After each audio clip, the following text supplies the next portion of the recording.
Bonjour tout le monde. Dans cette vidéo, je vais vous présenter une application Windows qui s'appelle QRH Terminal. Donc en fait, c'est une application, c'est un DX Clusters que vous avez installé sur votre PC. Ce terminal amélioré pour radioamateurs inclut des fonctionnalités avancées, notamment pour les spots DX et les expéditions DX. Voilà, donc on a quelques captures d'écran ici. Donc on peut télécharger et essayer, c'est la version que je vous présente, la version gratuite, et également une version que vous pouvez acheter avec une licence à vie pour 25 €. Voilà pour la précision.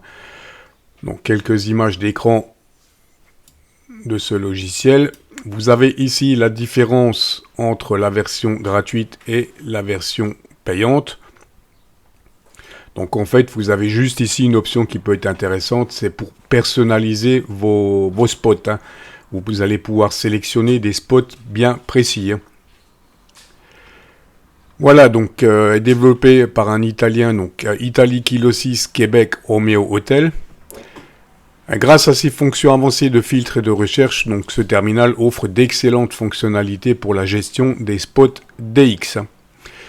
On va retrouver des fonctionnalités assez intéressantes, notamment on va pouvoir travailler avec les spots DX ici qu'on voit, donc les calendriers en ligne, grâce à l'outil d'intelligence artificielle. L'implantation IA de programme analyse minutieusement toutes les lignes de spots, déclenchant rapidement des alertes pour les expéditions DX et les autres indicatifs répertoriés dans les bulletins DX Worldwide.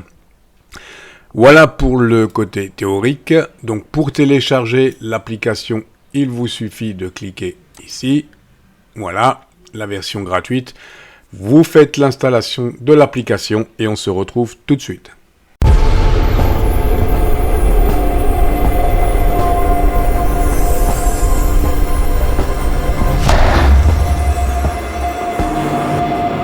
Une fois votre application installée, donc voilà à quoi va ressembler notre terminal. Donc, on va faire les choses dans l'ordre. La première étape, ça va être de se connecter. Donc ici, on a différents serveurs sur lesquels on va pouvoir se connecter pour récupérer les informations DX. Donc, je vais prendre le premier, connect. À partir de là, je rentre mon indicatif et je fais entrer tout simplement. Voilà, là je suis déjà connecté sur un DX Clusters et je ne devrais pas tarder à recevoir ici les informations DX. Voilà, ça commence. Les informations DX arrivent. Voilà donc pour la première chose. Ici, on est déjà connecté sur le serveur. Ensuite, ici, comme vous le voyez, on a l'option de bande, filtre de bande. Donc toutes les bandes sont vertes, ce qui veut dire que j'ai sélectionné toutes les bandes. Si une des bandes ne vous intéresse pas, il suffit de cliquer dessus pour la désactiver, tout simplement. Voilà un petit peu pour le principe. Ensuite, ce qui est très intéressant ici, pour le moment, on le voit ici, on a une fenêtre qui est blanche. Donc ici, en haut, c'est toutes les informations que le cluster sur lequel vous êtes connecté reçoit. Donc c'est des informations DX en général. Ensuite, si vous souhaitez suivre une expédition DX donnée, par exemple, vous cliquez ici sur le point d'exclamation rouge, QRH Terminal Live Check Activate, vous faites OK. OK. Voilà, à partir de là, maintenant, donc vous venez d'activer cette option.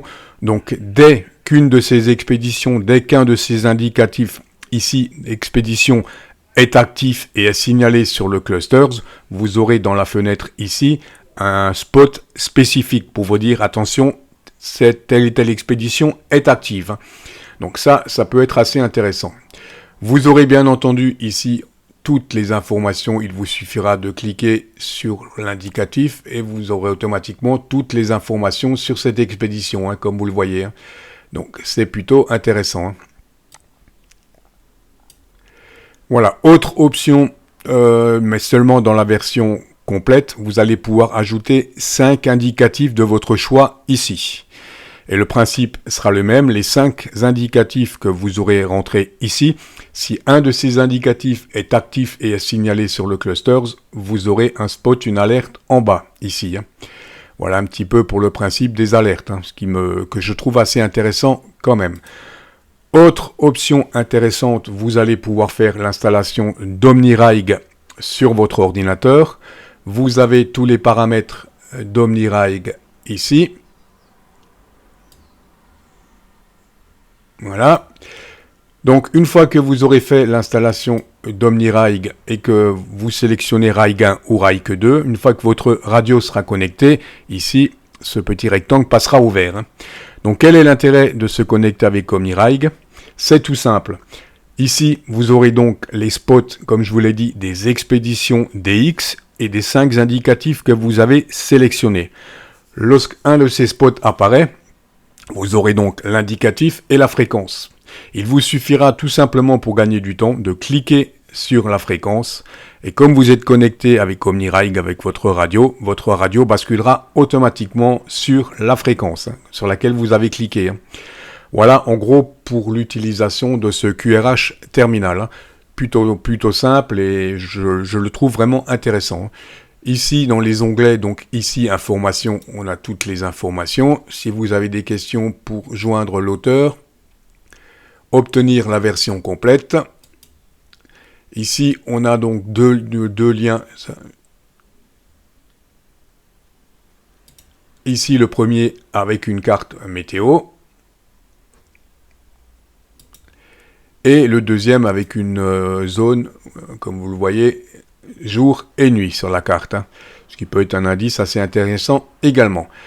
Voilà un petit peu pour la partie pratique de cette application. Comme c'est un DX Clusters, bien évidemment, vous allez pouvoir ici envoyer des informations, des commandes spécifiques. Donc vous allez rentrer votre commande ici et toutes les commandes sont expliquées ici. Ce sont des commandes de Telnet.